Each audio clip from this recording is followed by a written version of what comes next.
Warahmatullahi wabarakatuh. Alhamdulillahirrabbilalamin. Kita kali ini diberi kesempatan oleh Allah Subhanahu wa taala dalam keadaan sehat walafiat untuk mengikuti salah satu program KLM pelatihan, yaitu berkaitan dengan strategi mudah kepenulisan karya ilmiah yang berkaitan dengan AI atau Artificial Intelligence. Jadi kalau berkaitan dengan AI ini, teman-teman pasti nggak akan asing ya, karena AI ini di mana-mana udah booming ini. Saya kemarin waktu KKN aja Bu Ermita, itu kan dalam hal kamera HP itu tuh ada yang 0,5, ada yang enggak. Saya kira di semua HP itu ada. Ternyata kemarin waktu saya cek di HP ponakan saya itu apa tuh namanya? HP yang ada 0,5-nya itu ada tulisan AI-nya, sedangkan HP-nya saya itu enggak ada. Begitu kudet ya Bu ya, Bu ya. Terus kemudian kalau kita saya juga di KKN kemarin itu saya baru kenal yang namanya ChatGPT. Jadi sebelumnya saya nggak kenal ChatGPT itu apa gitu kan. Mungkin karena apa namanya keterbatasan saya buat cari-cari yang lain sebagainya.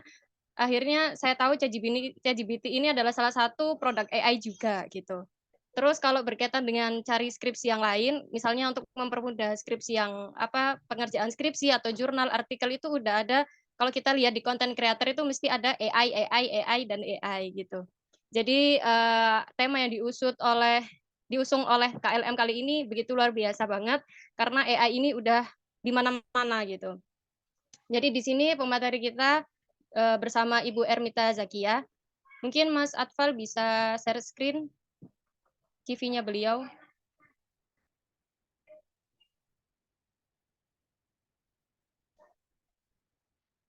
Ya, jadi beliau ini adalah salah satu dosen di UINMA atau UIN Maulana Malik Ibrahim Malang gitu.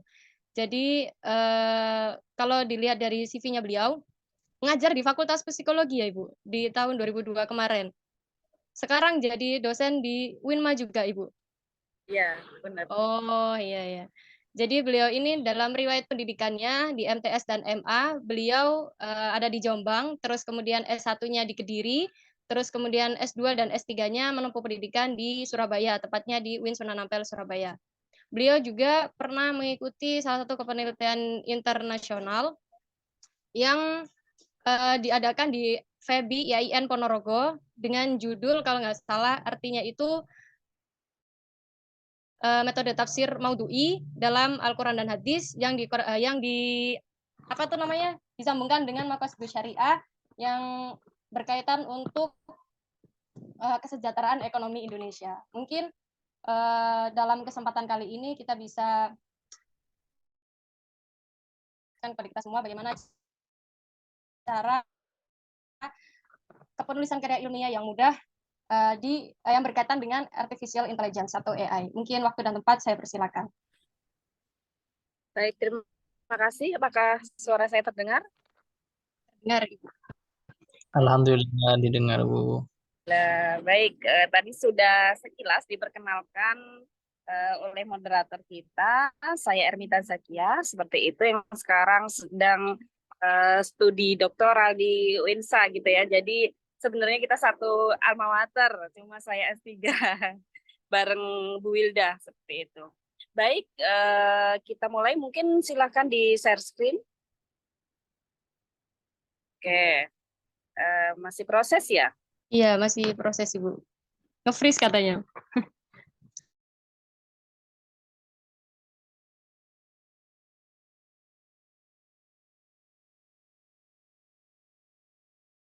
Gitu ya. Jadi mungkin ChatGPT, semua harus tahu ChatGPT dulu sebelum kita nanti membahas tentang researcher. Seharusnya memang kita kan bahasnya ini ya, meneliti dengan menggunakan artificial intelligence. Oke, nah kita harus tahu ChatGPT dulu, manfaatnya ChatGPT. Jadi, apakah semua sudah menggunakan ChatGPT di sini? Semuanya? Sepertinya belum banyak yang kenal, Ibu. Oke, kalau belum banyak yang kenal, silakan dibuka-buka dulu ya ChatGPT. Jadi ChatGPT itu adalah dia itu seperti otak manusia. tapi dengan mesin gitu. Dia seperti Google, tapi membuatkan. Kalau Google kan hanya mencari. Kalau ChatGPT itu membuatkan, misalnya, buatkan saya proposal penelitian, judulnya apa, dia langsung bikin, plus referensinya. Seperti itu kalau ChatGPT ya. Kemudian misalnya mau bikin latar belakang gitu, bikinkan saya latar belakang, udah ada plus referensinya seperti itu. Jadi pertama sebelum kita masuk AI untuk researcher, kita harus paham tentang cara kerja ChatGPT. Kalau misalnya sudah paham tentang apa itu ChatGPT, kita ke researchernya. Ternyata ChatGPT itu ada banyak bias di sana ya. Ternyata banyak referensi-referensi bodong yang kemudian dikeluarkan oleh ChatGPT. Jadi ChatGPT itu bisa membuatkan latar belakang lah, rumusan masalah bisa.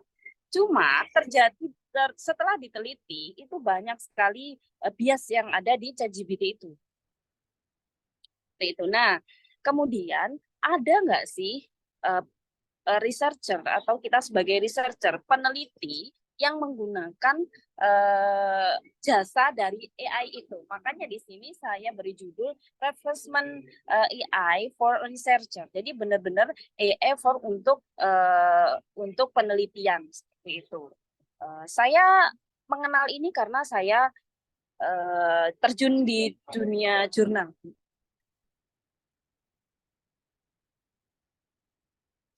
Oke. Baik, next.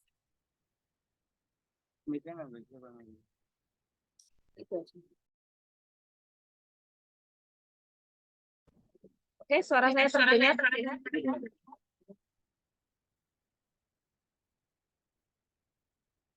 Oke, terdengar suara saya? Aman, Ibu. Terdengar, Bu. Aman, terdengar.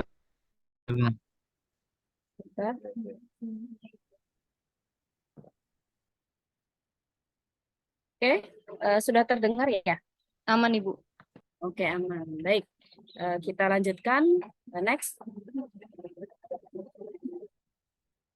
Nah, tadi ya, ternyata ChatGPT itu yang digunakan oleh mahasiswa, mungkin bagi yang baru-baru kenal gitu, terdapat banyak bias dan referensi yang bodong gitu ya. Padahal ChatGPT itu udah kayak pinter banget dia, bisa bikin apapun. Jadi Google Scholar, Google searching Google, Mbah Google ini ada mbahnya lagi namanya ChatGPT. Nah, ChatGPT ini sebenarnya banyak dikembangkan bukan hanya di ChatGPT aja, tapi banyak AI seperti ChatGPT. Jadi memang yang paling banyak dipakai itu adalah ChatGPT. Gitu. Baik, next. Kita teruskan. Nah, diperlukan AI untuk peneliti yang merujuk pada jurnal bereputasi. Untuk apa? Untuk mengurangi bias dan mempermudah para peneliti sehingga referensinya udah tidak bodong lagi. Kayak gitu. Nah, nanti kita akan praktek ya, karena sebenarnya ini bukan hanya webinar untuk menjelaskan, seharusnya kita memang benar-benar praktek. Kalau yang di pelatihan saya yang lain, saya nggak ada ininya. Nggak ada PPT-nya, benar-benar langsung praktek seperti itu. Next.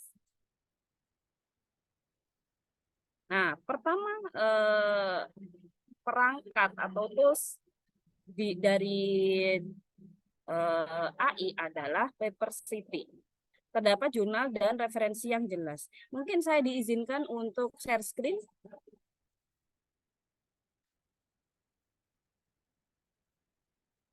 Oke, Bu, bentar, Bu. Saya jadikan host.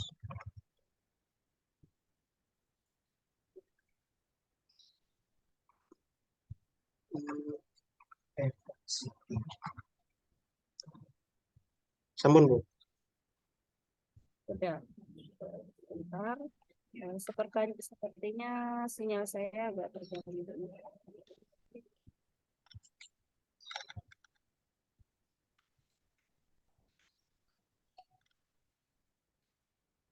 Sudah ada yang membuka?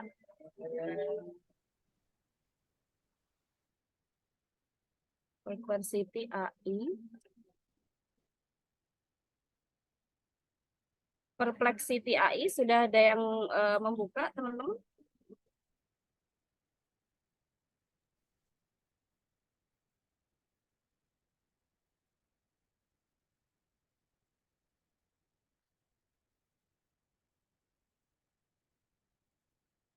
Saya share screen dulu.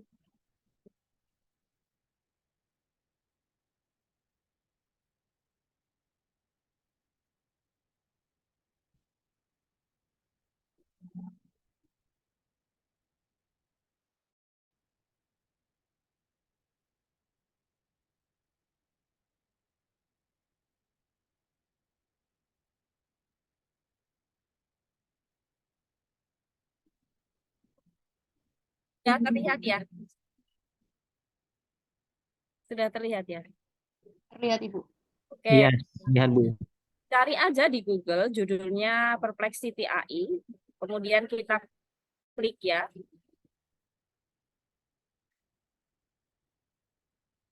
Sepertinya harus verifikasi dulu.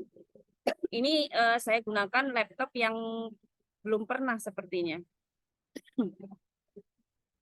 Saya biasanya tidak pakai ini, mungkin biar satu ini ya, biar satu frekuensi ketika belum pernah pakai itu seperti apa. Nah, tampilannya seperti ini. Jadi di sini ditawari kita ask anything atau tanya sesuatu apa. Ini jurusannya dari apa aja ya? Prodinya apa, teman-teman? Al-Quran dan tafsir Bu. Oh, Al-Quran dan tafsir. Oke. Coba kita tips mencari tafsir tahlili. Oke ya. Nah, saya cari tips cari ya atau searching tips mencari tafsir tahlili. Kalau di sini langsung dia menuliskan. Nah, seperti ini. Cara-caranya tafsir tahlili itu seperti apa? Berikut adalah beberapa tips untuk mencari tafsir tahlili. Ini ada 5. Nah, ada 5. Kemudian di sini juga ditawari problem penelitian. Biasanya kan kalau kita nanti yang outputnya jurnal, itu kan harus ada pertanyaan penelitian gitu ya. Pertanyaan penelitian di sini seperti misalnya apa pengertian tafsir tahlili? Apa perbedaan antara tafsir tahlili dengan tafsir muqarron? Bagaimana cara memahami tafsir tahlili? Jadi dia itu juga memunculkan pertanyaan-pertanyaan yang sekiranya kita tanyakan dalam penelitian kita gitu ya. Mungkin di sini sudah tahu caranya nulis ini ya, nulis jurnal gitu. Kalau jurnal kan ada tujuan penelitian gitu. Nah, kalau di Perplexity ini sudah ditawari pertanyaan-pertanyaan penelitian yang akan kita bahas. Nah, kemudian di Perplexity ini juga kita langsung ada jurnalnya. Contohnya di sini ada PDF-nya atau mungkin referensi yang terkait. Kita buka salah satu ya. Seperti ini. Nah, 4 metode tafsir umum mahasiswa jurusan tafsir wajib tahu. Nah, seperti ini. Ini ada blog ya. Ini kemudian ini juga ada referensinya. Seperti itu. Ini satu. Jadi ketika kita mencari sudah ada apa ya, alatnya dan kita nanti tinggal mencari gitu. Kita kembali lagi ke Perplexity. Contohnya PDF ya, contoh yang PDF. Nah, ini langsung download PDF-nya. Nanti kita langsung masukkan ke Mendeley. Kalian sudah tahu semua ya Mendeley? Mendeley udah tahu, Zotero? Iya, sudah Bu. Nanti langsung dimasukkan di Mendeley-nya.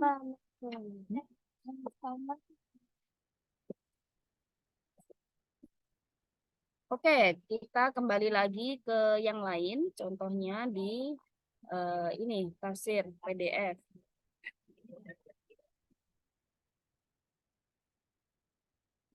Ini ulumut tafsir. Jadi kita udah langsung tahu bagaimana tips mencari tafsir tahlili. Oke. Kemudian coba kita buka pertanyaan yang lain ya. Misalnya tafsir maudhu'i. Tafsir maudhu'i. Nah, di sini kita udah dibikinkan tuh sama Perplexity. Dia langsung menuliskan berapa paragraf ini? 3 paragraf. Jadi kita cepet banget kalau mau nulis jurnal. Ini udah ada referensinya, juga sudah berbahasa Inggris. Kalau sekarang kan jurnal-jurnal juga memakai bahasa Inggris kayak gitu ya. Nah, ini langsung disebutkan apa itu tafsir maudhu'i. Tafsir maudhu'i is a method of interpreting the Al-Quran. Jadi tafsir maudhu'i adalah salah satu metode untuk menafsirkan Al-Quran yang tujuannya, di sini ada langsung tujuan, karena pertama dalam penelitian itu harus tahu tujuannya. Penelitian saya tujuannya apa, gitu. Bukan hanya nulis-nulis saja. Jadi pertama itu tujuannya apa? Ini udah ada langsung tujuannya apa. Kemudian di sini juga ada langsung referensinya. Referensinya di sini. Nah, jadi bagi teman-teman yang mungkin lagi suka-sukanya ChatGPT karena dia bisa menjawab pertanyaan kita semua kecuali masalah jodoh kayaknya ya. Nah, mungkin akhirnya senang kayak gitu. Nah, ternyata ChatGPT itu mengandung bias. Akhirnya kita menawarkanlah sesuatu yang tidak banyak bias. Karena bagaimanapun teknologi itu akan kita tahu gitu ya. Teknologi itu bagaimanapun kita tidak bisa menghindarinya. Sehingga cara bijaksananya adalah ketika kita menggunakan AI itu dengan cara bijaksana. Contohnya dengan Perplexity tadi ya. Nah, kemudian ketika kita membuka referensi di sini ya, ada referensinya 1, 2 gini per paragraf 1, 2, 1, 2, 3, 4, 5 bahkan 5 referensi, langsung kita bisa masuk di jurnalnya. Nah, ada DOI-nya, berarti dia sudah terdaftar DOI. Jurnal-jurnal sekarang ini hanya menerima referensi yang ada DOI-nya. Berarti dia udah terdaftar di jurnal. Kalau jurnal nggak ada DOI-nya, nah itu perlu dipertanyakan ya teman-teman. Harus ada DOI-nya. Ada abstraknya, nah ini ada full text-nya. Nanti silahkan di-download. Jadi Perplexity ini mencarikan referensi kita. So, kalau misalnya kita punya dosen ya harus 50 referensi, gampang banget nih. Ini kita udah nemu 1, 2, 3, 4, 5, 6, 7, 8, 9, bahkan 10. Dalam satu kali mencari itu udah 10. Kalau misalnya dosen kita cari 30 referensi, ya cuma 10 menit aja kita langsung nyari referensi sebanyak itu. Tinggal kita mau penelitiannya yang mana, kayak gitu. Kita buka lagi referensi yang lain. Nah, di sini. Ini tafsir maudhu'i, pengertian, pembagian, metode, kelebihan, kekurangannya, perbandingannya, seperti ini juga sudah disampaikan. Tinggal kita baca aja. Nanti akan saya tawarkan lagi bagaimana membaca secara cepat dari AI. Nah, kita ini yang pertama adalah memperkenalkan dulu aplikasi AI apa yang bisa kita gunakan untuk cepat mencari referensi. Nah, ini ya yang tadi sudah bisa dipahami ya dari Perplexity ini. Sebelum kita ke AI yang lain, mungkin ada pertanyaan.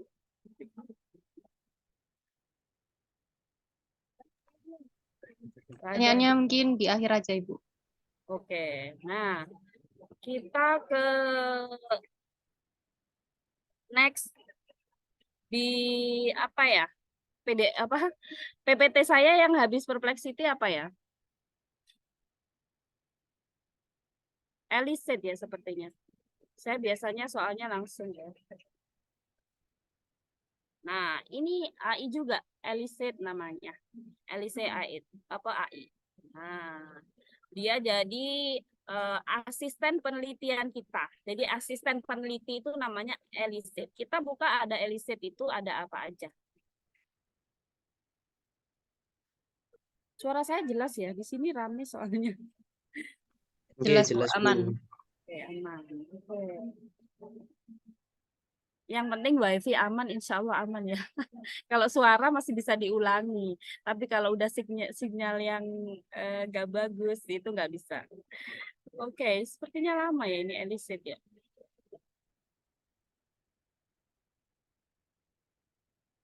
Oh, oke lama. Kalian udah kenal yang namanya publish or perish belum? Oke, sudah Bu. Udah. Publish or Bu. perish ya, udah. Nah, di publish or perish itu adalah bagaimana kita apa ya? Publish itu berarti yang dipublishkan atau dibuang, diambil dan dibuang. Nah, ini ada aplikasi AI yang fungsinya hampir sama dengan publish or perish ya, atau post viewers. Nanti kan itu saling berkaitan ya, post viewer dengan publish or perish. Ini ada AI-nya juga, namanya Litmap. Kalau di publish or perish itu kita kita melihat sebaran artikel dari tahun per tahun. Nah, di Litmap ini kemudian kita bisa melihat gambarnya. Kalau misalnya dosen menyuruh penelitian yang 10 tahun terakhir tentang tafsir maudhu'i kayak gitu. Biasanya di publish or perish. Di sini juga sama. Namanya Litmap. Coba kita searching tafsir maudhu'i lagi.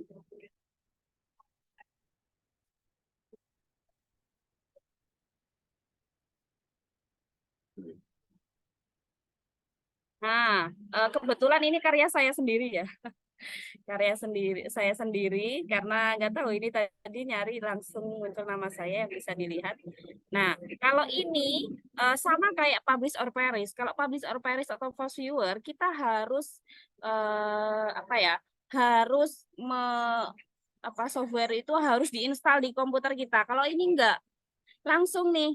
Nah, sudah ada sebaran penelitian tentang metode tafsir ini yang maudhu'i research ya, atau tafsir maudhu'i. Nah, ternyata sebaran tafsir maudhu'i itu seperti ini.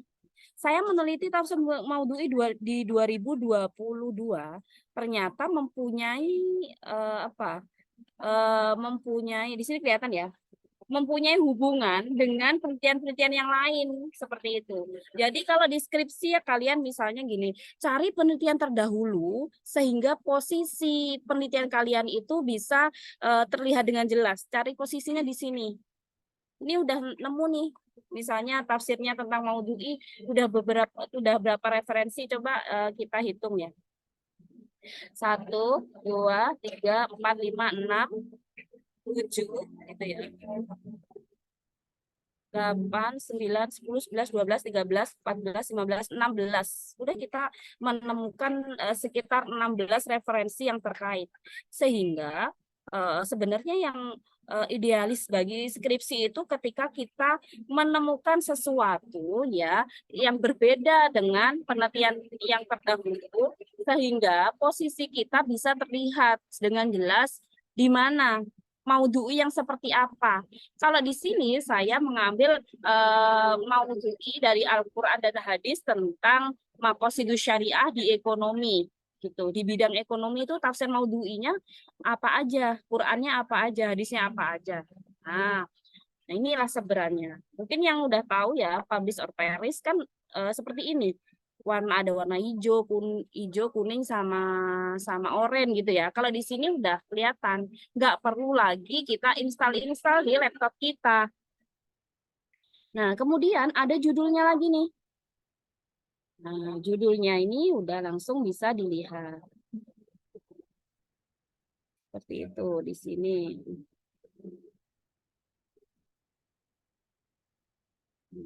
Bentar ini.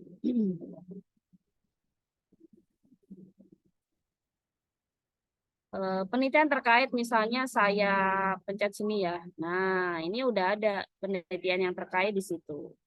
Ini belum pernah disitasi ya, ini belum ada citasinya. Jadi kalian kalau mensitasi kepenulisan itu yang harus sesuai EPA ya, biar terlihat bahwa kalian mensitasi orang lain di sini. Jadi ini kan belum ada, mungkin bisa jadi udah ada, tapi tidak sesuai dengan EPA. Nanti ada penelitian lagi, webinar lagi nih, ada EPA kayak gitu ya, Mendeley, Turnitin dan lain-lain, sehingga semua perangkat yang kita gunakan dalam meneliti itu bisa kita gunakan secara maksimal. Cangkul kita bisa gunakan buat apa? Beda kan sama misalnya pisau gitu. Walaupun semua senjata tajam ya, tapi kegunaannya berbeda. Seperti itu. Nah, ini detailnya. Kemudian kita ambil contoh lagi. Seperti ini juga belum.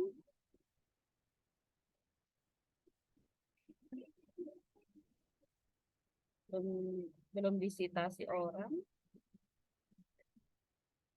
Oke.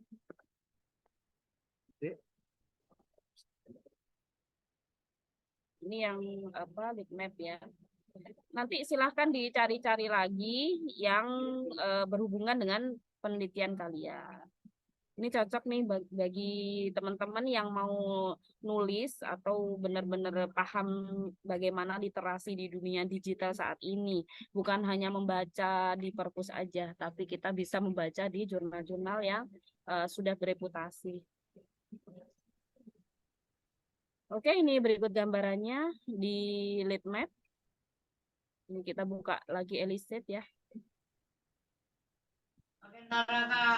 Ada yang sudah saya tawarkan. Sepertinya Eliseth ini ada gangguan nih. Nggak bisa kebuka ini Eliseth ya.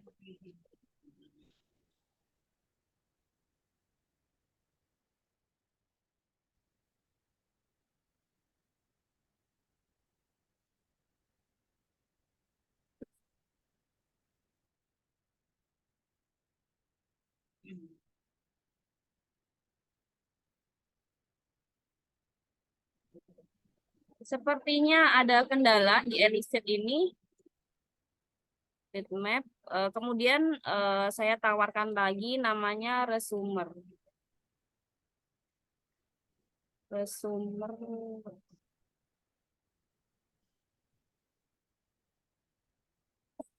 Nah, seperti ini ya.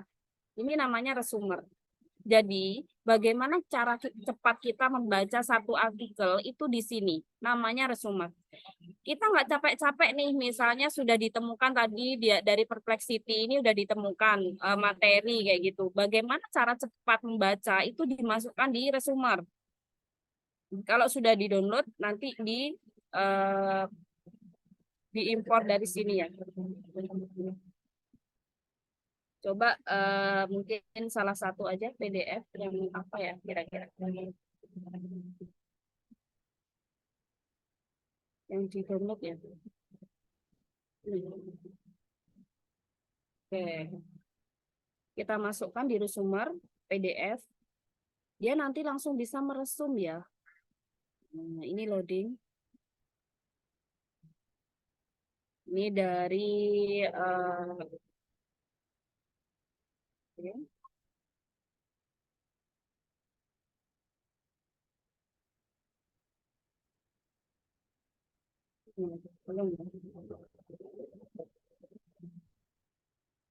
tunggu prosesnya. Nah, ini sudah langsung bisa nih. Sudah langsung bisa meresum tadi yang dari PDF. Nah, kita nggak usah baca semuanya. Kan kita nggak harus baca siapa yang nulis, kan nggak harus nih dari Palembang. Ini langsung diresum, langsung pendahuluan, keywordnya apa, kemudian abstraknya ini dari, nah ini panjang banget nih, berapa halaman? Sekitar berapa 15-an halaman ya sepertinya. Banyak banget. Ini saya scroll sampai bawah dulu. Nah, ternyata banyak banget satu PDF ini udah sampai sini ya. Daftar pustaka. Resuman kita cuma dikit banget. Yang harus kita baca itu apa? Ini sudah bisa. Nah, pertama dari pendahuluan. Doanya apa sih? Definisi corak ilmi dalam memahami Al-Quran apa? Biografi. Kan karena tadi bahas tentang tafsirnya dari Tontowi Jauhari dalam kitab tafsir Al-Jawahir. Seperti itu. Jadi kita resumnya udah cepet banget.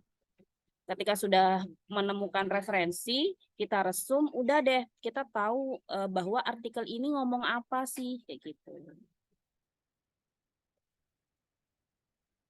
Nah, ini langsung bisa kita baca cuma dalam beberapa paragraf aja. Mungkin ini 1 lembar ya, dari 15 lembar cuma ada 1 lembar karena udah kita resum di AI ini. Oke, Elise tadi masih belum bisa ya. Padahal ini udah bisa, tapi nggak tahu belum muncul ya. Oh iya, belum muncul ya.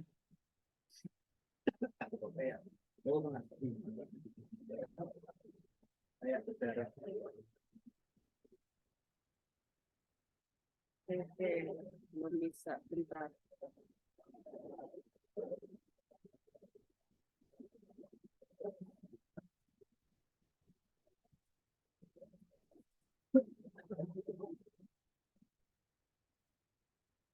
Oke, belum muncul juga ya. Oke, dari tadi PPT saya sampai Rusemur ya, sepertinya Elise, Paper 60 sama Litmap. Iya, Bu. Silahkan jika ada pertanyaan dari apa yang sudah saya sampaikan. Monggo kalau ada pertanyaan. Saya kembalikan Izin- ke moderator dulu. Mungkin teman-teman sebelum saya bertanya, mungkin ada yang mau menanyakan. Bisa Saya di ingin chat bertanya, atau... Bu. Oh iya, ini Bu. Halo. Ya. Untuk Kameranya Mas Atfal. Oh, iya, Bu. Nah, untuk penggunaan ChatGPT sama AI itu bisa ada tools untuk parafrase yang sekiranya lolos Turnitin nggak, Bu? Oke. Ya itu. Terus yang bagian referensi-referensi tadi itu apa bisa cari referensi yang berbahasa Arab juga atau Mountain, Bu? Ya, sampun.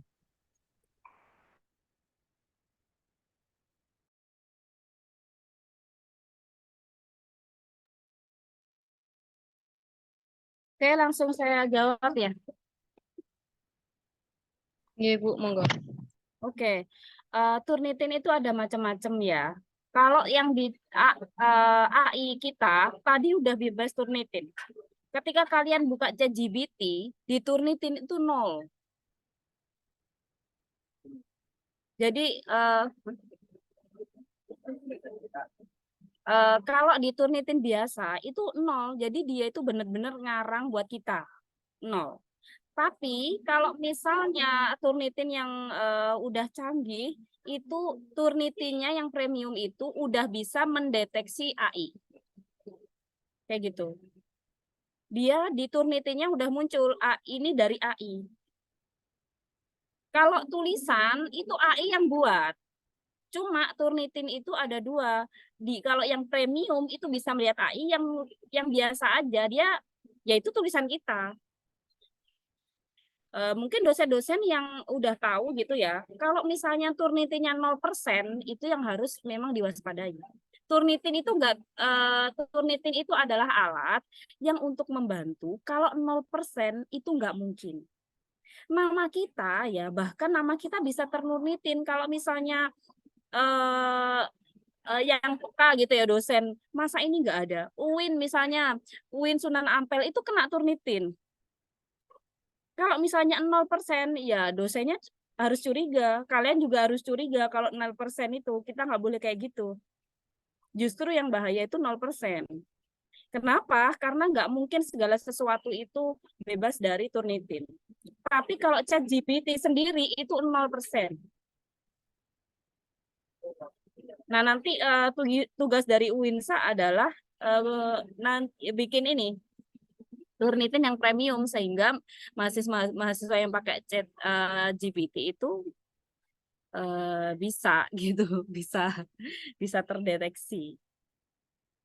Ya tergantung dosennya juga. Kalau dosennya misalnya nggak benar-benar detail gitu ya lolos 0%. Gitu. Apalagi yang Turnitinya biasa aja, maksudnya nggak premium. Ya pasti 0% itu.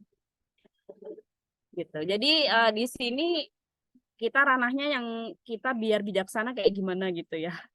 Karena misalnya ini kalau misalnya istilahnya maling itu udah ketahuan gitu loh. Bagaimana cara kita itu bagaimana menggunakan cara bijaksana dari ChatGPT karena bagaimanapun nanti semua mahasiswa akan tahu bagaimanapun AI itu akan digunakan. Jadi kita akan mengenal bagaimana AI itu kita gunakan dengan cara yang bijaksana. Mungkin feedback.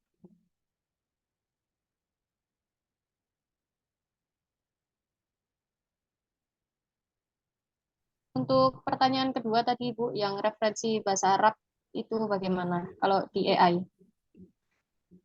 Oke, referensi bahasa Arab kalau di AI itu terbatas ya. Saya sudah pernah mencoba gitu yang bahasa Arab itu memang terbatas. Karena apa? Bahasa Arab itu nanti ranahnya yang apa dulu. Kalau misalnya bahasa Arab yang ranah jurnal, dia udah berbahasa Inggris. Ya. Nah, kalau misalnya mencari di referensi Arab, kita kan biasanya pakai maktabah syamilah atau mausu'ah kayak gitu. Jadi Arab itu Arab yang kayak gimana? Atau dicoba aja nggak apa-apa sih. Arab yang Misalnya, model jurnal, Bu.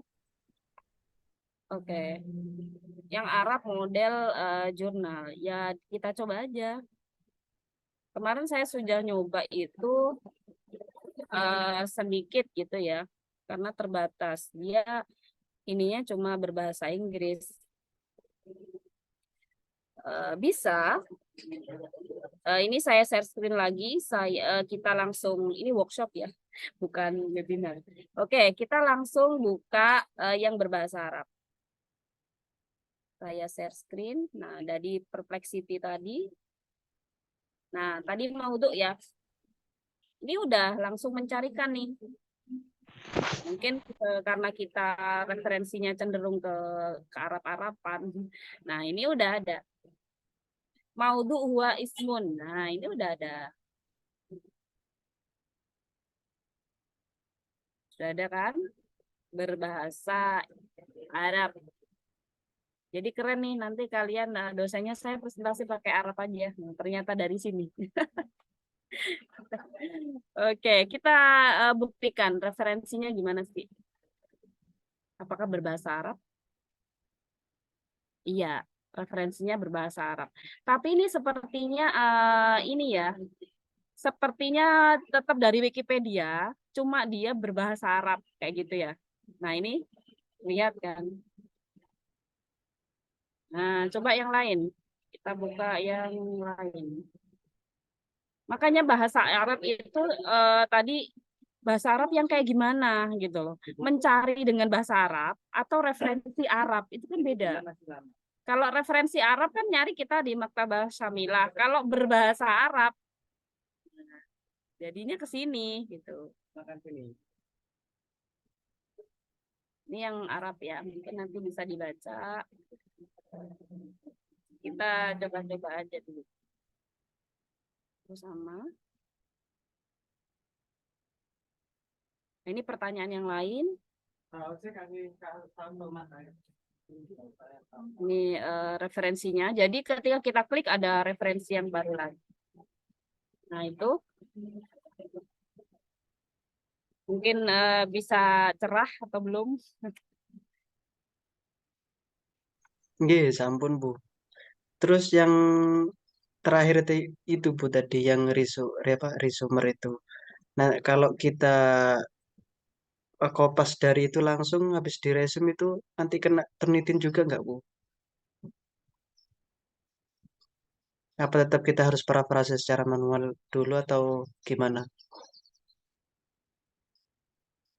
Oke, parafrase di AI juga udah ada.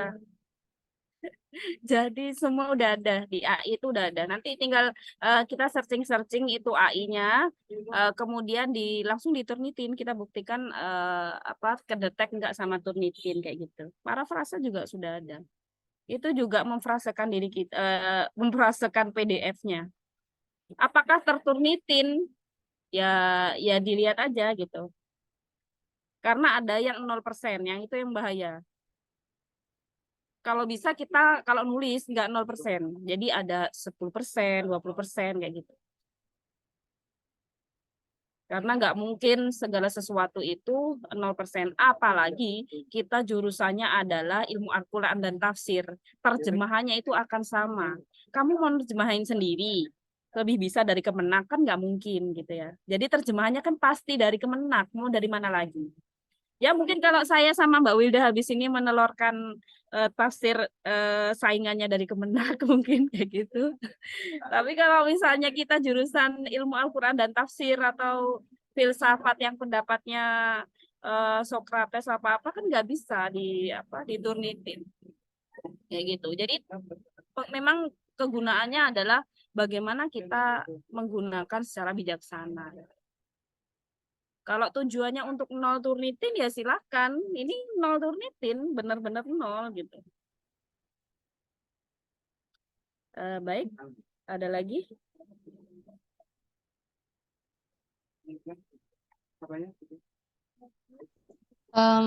Ada lagi teman-teman? Mungkin dari Mas Riza, Mas Aam, Mbak Niki. Saya izin bertanya Ibu tentang lead map sama publish or perish tadi kan disetarakan ya Bu ya. Cuman dalam hal aplikasi dan website itu biasanya ada perbedaan. Kira-kira perbedaannya di mana Bu? Atau emang sama plug gitu Bu? Oke, ini bisa diulangi ya. Tadi sempat putus, sinyalnya sempat terputus.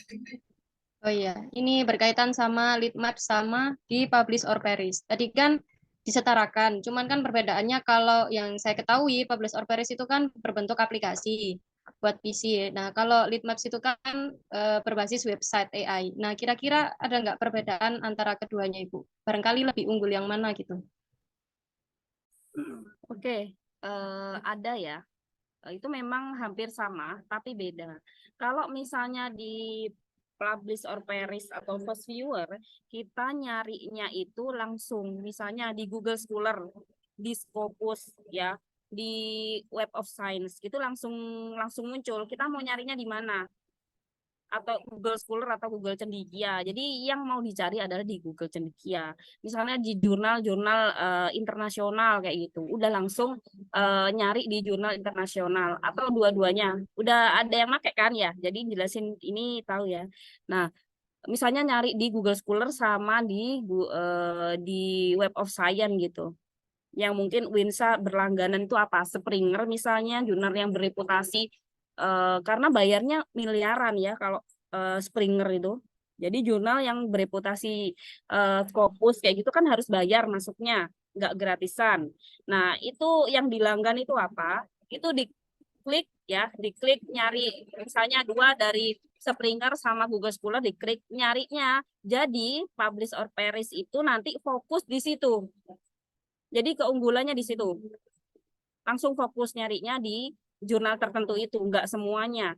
Kemudian bisa membatasi berapa ribu kan harus membatasi penelitian dari tahun berapa ke tahun berapa. Kalau di lead map itu memang enggak semuanya.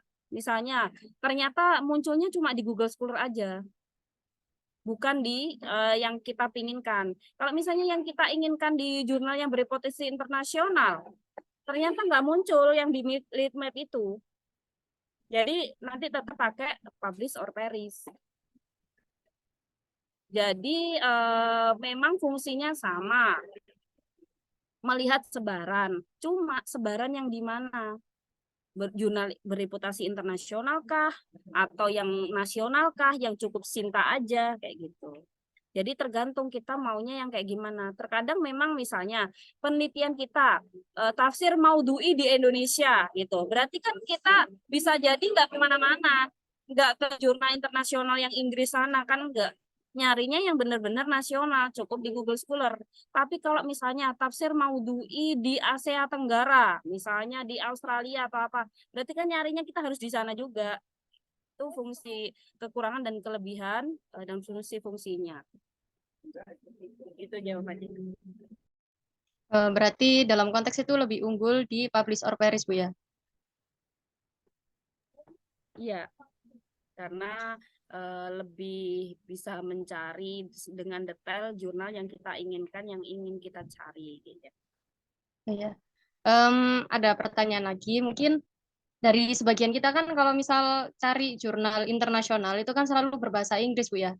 Nah, kira-kira bisa nggak AI itu kayak menerjemahkan langsung dari perangkatnya gitu, Bu?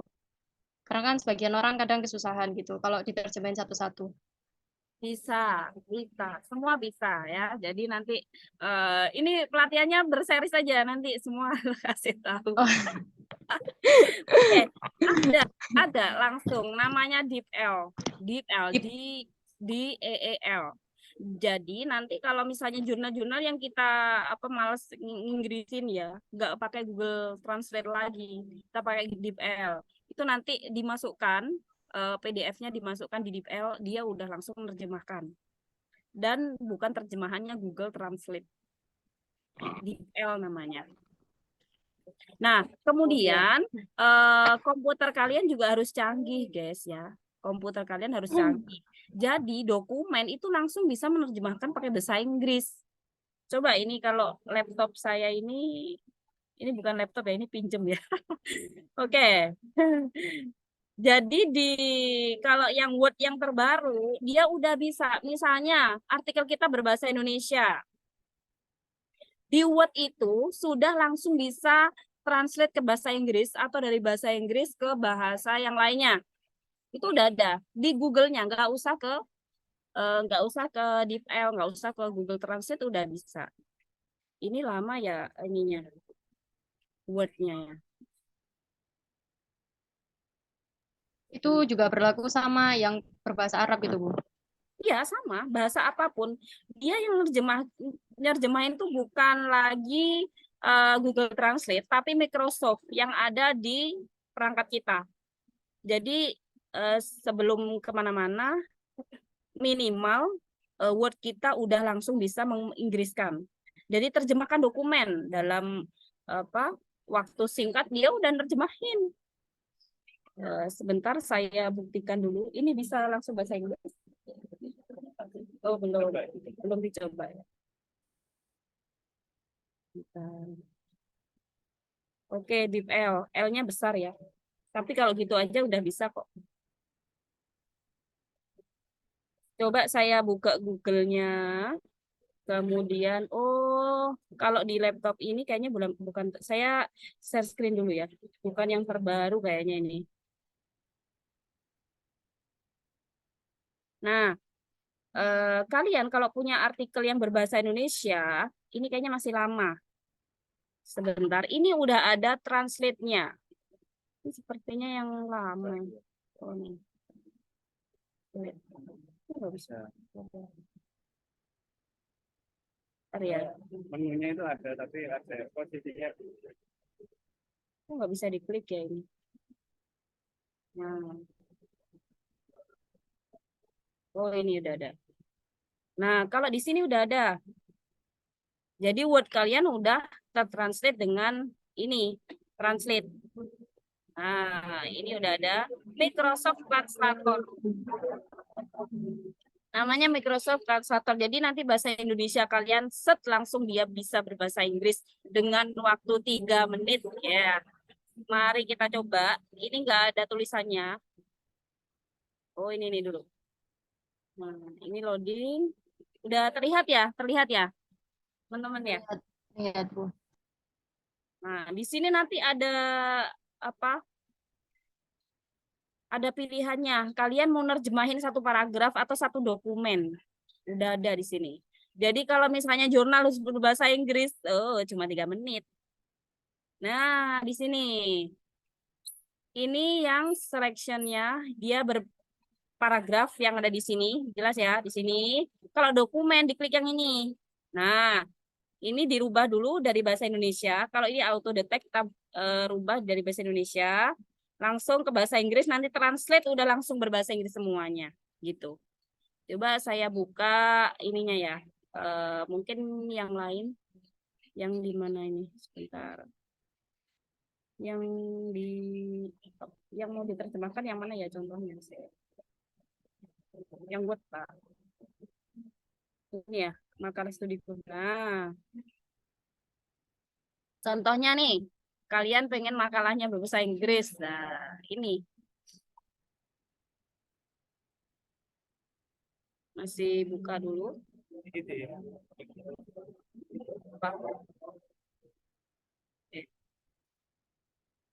Enable editing.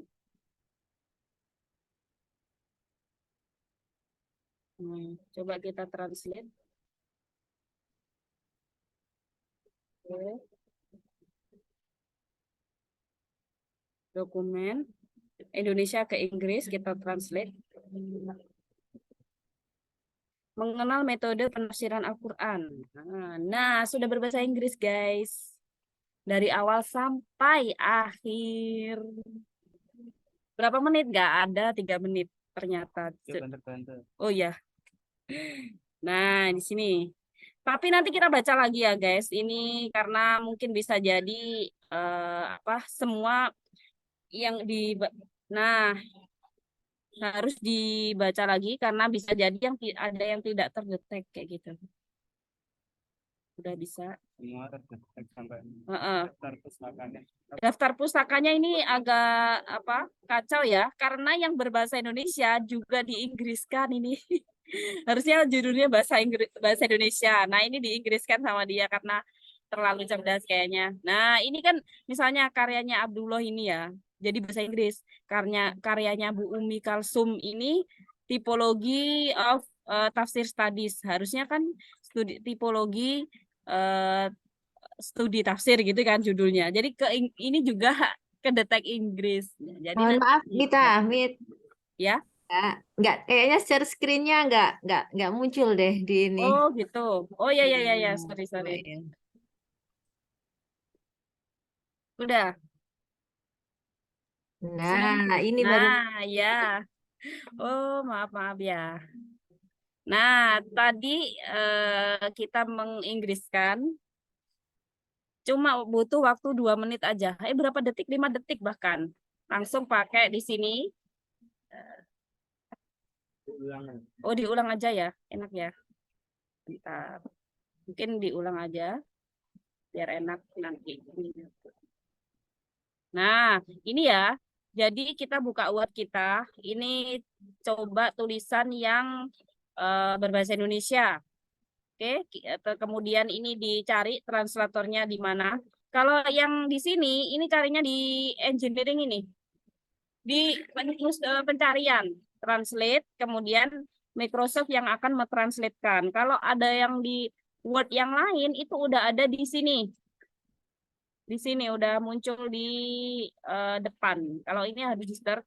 Kemudian ini di bahasa Indonesia, bahasa Inggris. Coba kita langsung terjemahkan semuanya. Translate. 1, 2, 3, 4 ya. Cuma 5 detik aja. Semua langsung berbahasa Inggris. Ya. Nah, ini contohnya. Semua langsung berbahasa Inggris. Oke, ya. Sesuai pesan saya tadi dibaca ulang lagi. Kenapa? Karena judulnya ini berubah si Inggris semuanya, ya. Karena tadi kita menerjemahkan bahasa Inggris sehingga daftar pustakanya yang tadi judulnya bahasa Indonesia, dia munculnya bahasa Inggris kayak gini. Jadi bahasa Inggris semuanya, padahal enggak. kecuali yang bahasa Arab. Dia nggak bisa menerjemahkan. Misalnya Al-Burhan fi Ulumil Quran. Ini nggak bisa diterjemahkan. Tapi yang berbahasa Indonesia, karyanya Pak Nasiruddin Baidan ini terbahasa Inggris kan gitu. Nah, ini yang harus nanti kita baca ulang. Nah, begitupun bahasa Inggris ke bahasa Indonesia. Bisa jadi kalau misalnya di ini lagi masalah, kita copy aja di Word. Kalian biasanya pakai I love PDF enggak? Nah, kalau pakai I love PDF dari PDF di Word, habis dari Word langsung diterjemahkan ke bahasa Indonesia, muncul juga tadi dalam jangka waktu 5 detik. Oke, stop share dulu. Nah, kayak gitu. Ada lagi? Itu dokumennya berlaku sama kitab-kitab tafsir nggak Bu yang berbahasa Arab? Yang PDF? Semuanya, maksudnya kita Oh, bisa. tafsir. Oh, Yang penting gini, dipindah dulu ke Word, nanti Microsoft yang menerjemahkan. Kalau misalnya pakai PDF, kita pakai DeepL. Kalau PDF, kalau Word pakai Microsoft Translator. Tapi harus dibaca ulang. Itu pakai bahasa apa aja, bukan hanya Inggris, tapi bahasa Arab juga bisa. Cuma terkadang susunannya yang agak kacau. Tapi minimal kita paham kayak gitu kan. Maksudnya apa? Dia lebih cerdas daripada kita. Ya ini ya karena teknologi harus kayak gini ya. Jadi ya gimana? ya mungkin ada yang lain. Ya monggo.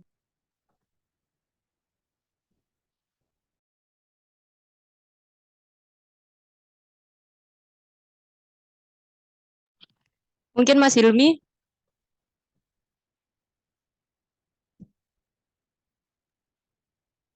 Atau mungkin Mas Atal mau ada yang ditanyakan lagi? Ayo Mas Hilmi. Ini mumpung Bu Mita ini pengasuh itu loh, Ma'had yang kedokteran Mas Hilmi. Yang maba kedokteran ini maba ya, Mit ya.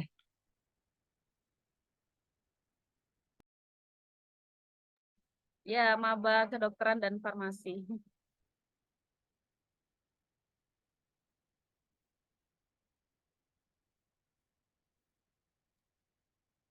Monggo ada pertanyaan silakan. Tapi sepertinya kalau PDF yang hasil scan itu kayaknya nggak bisa untuk diterjemahkan ya, Mit ya. Nggak bisa karena dia foto. Iya. Di ini dulu, Keterangannya. di scan, habis di scan itu di Word kan bisa. Kalau langsung scan nggak bisa, tapi scannya di PDF kan. PDF kan juga gitu, PDF itu nanti di Word kan. Nah, kalau misalnya AI-nya udah detect PDF, ya nggak masalah. Kalau misalnya AI-nya belum kedetek PDF, di Word kan dulu di I love PDF. Dari apa aja itu? Dari JPG ke Word, dari scan ke Word, atau PDF ke Word, Word PDF, semuanya ada. Dari foto ke Word juga bisa. I love PDF. Cuma sinyalnya harus ada, karena dia kan pakai sinyal.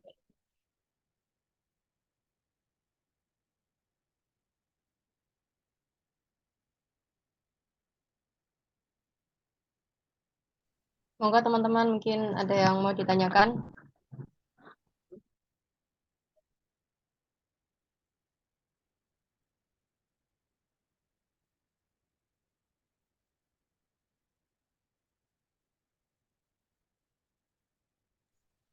Bu Ernita sekarang lagi di Surabaya, Bu? Saya di Kediri, besok baru ke Surabaya. Besok berangkat kuliahnya subuh. Gimana Mas Atpal, mungkin dicukupkan atau gimana? Mungkin dari Bu Wilda? Ya Alhamdulillah lah. Kalau nggak ada pertanyaan ya nggak apa-apa, dicukupkan. Mumpung ada pemateri yang menggugah ini ya. Dan ini memang lagi tren ya, maksudnya memudahkan kita, tapi ya tetap harus mengikuti pedoman yang benar ya, Mit ya. Cara penulisan yang benar. Tetap ini memudahkan saja untuk mencari referensi, untuk menulis kayak outline-nya. Kalau saya sarankan ini hanya outline untuk penulisan awal ya. Tapi kalau untuk mendalami, menganalisis ya tetap kita mencari apa namanya, sistematikanya harus sesuai dengan yang mau kita tulis gitu. Jadi membantu gitu ya, Mit ya. Makanya Mita bilang yang terakhir itu adalah apa, kebijaksanaan ya, apa? Yang bijak, menggunakan AI yang bijak. Ya mungkin Eh, bisa. Ya mungkin ada Nih, ya mungkin Mbak, lanjut Mbak Tika.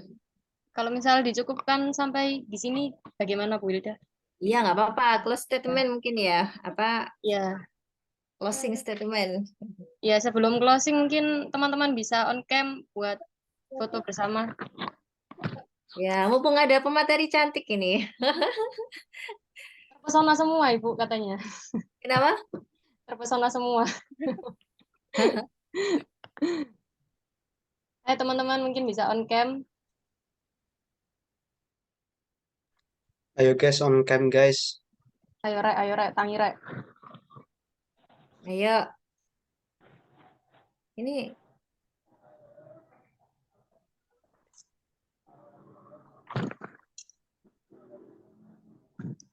Udah on cam semua atau gimana Mas Atfal? Yo on cam semua yo. On cam Ayo semua. rek.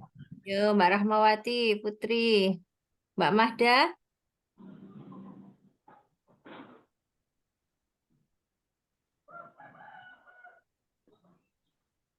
Ini.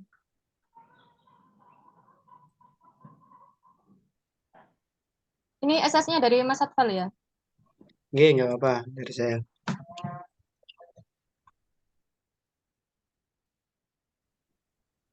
Yo, smile, smile semua. Yo saya SS ya. Dihitung, dihitung. Yo. Mas. 1, 2.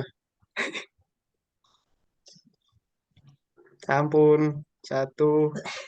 Bentar, bentar. 1, 2.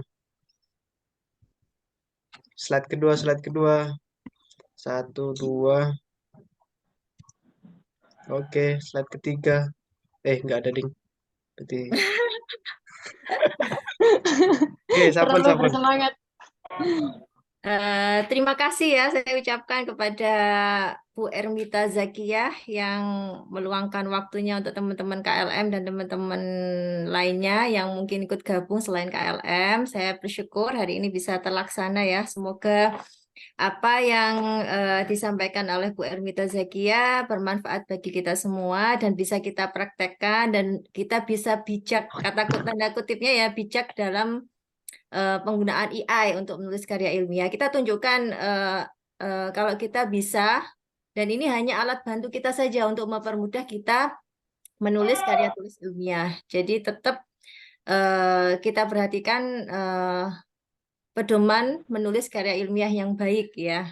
Jadi semoga ini bermanfaat dan terima kasih kepada Mbak Atika yang menjadi moderator, Mas Atfal yang selalu siap sedia. Ini perkenalkan Mita, ini ketua KLM-nya namanya Khairul Atfal. Mbak Atika ini pengurusnya dan banyak yang lain. Ini Mas Hilmi Hayat ini Semuanya. mantan ketua yang pertama, dia lagi proses menulis tesis ya. Dan masih Alhamdulillah. jomblo, Mita doain ya. Ya. Mungkin kalau ada Terima kenalan kasih. mahasiswa kedokteran di sana, Ya. mungkin bisa dikenalkan ke Mas Hilmi. Oke. Ya, silakan Mbak Atika mungkin close itu untuk Bu Ermita memberikan closing statement. Ya, mungkin teman-teman yang bisa kita ambil pelajaran hari ini, AI itu emang mempermudah kegiatan kita karena memang teknologi itu terus berkembang dengan pesat, gitu. Jadi mau AI itu bermanfaat atau tidak buat kita itu tergantung kita sebagai penggunanya. Mungkin cukup sekian. Jangan lupa untuk selalu semangat menulis, kata Bu Wilda. Oke, cukup sekian. Terima kasih atas waktunya. Kepada Bu Ermita juga, saya ucapkan terima kasih sebanyak-banyaknya. Mungkin cukup Sama, sekian. kasih semuanya. Oke. Kata-kata dari Bu Mita yang terakhir sebelum ditutup. Kata-kata Mungkin bisa pantun, Ibu. atau penyemangat motivasi gitu ya. Oke, motivasi buat kita semua. eh Sepinter apapun AI yang kita gunakan, kita adalah makhluk yang berakal. Manusia terpilih karena akalnya, sehingga kita harus lebih cerdas dari AI. Oke, siap Bu. Bagus sekali ya statementnya. Jadi tetap ada etika ya, etika dan lebih cerdas dari AI. Jangan mau kalah dengan AI. Mungkin saya tutup ya, Bu Wilda. Ya, Ya. Sekian, terima kasih teman-teman. Assalamualaikum warahmatullahi wabarakatuh. Waalaikumsalam. Waalaikumsalam warahmatullahi wabarakatuh.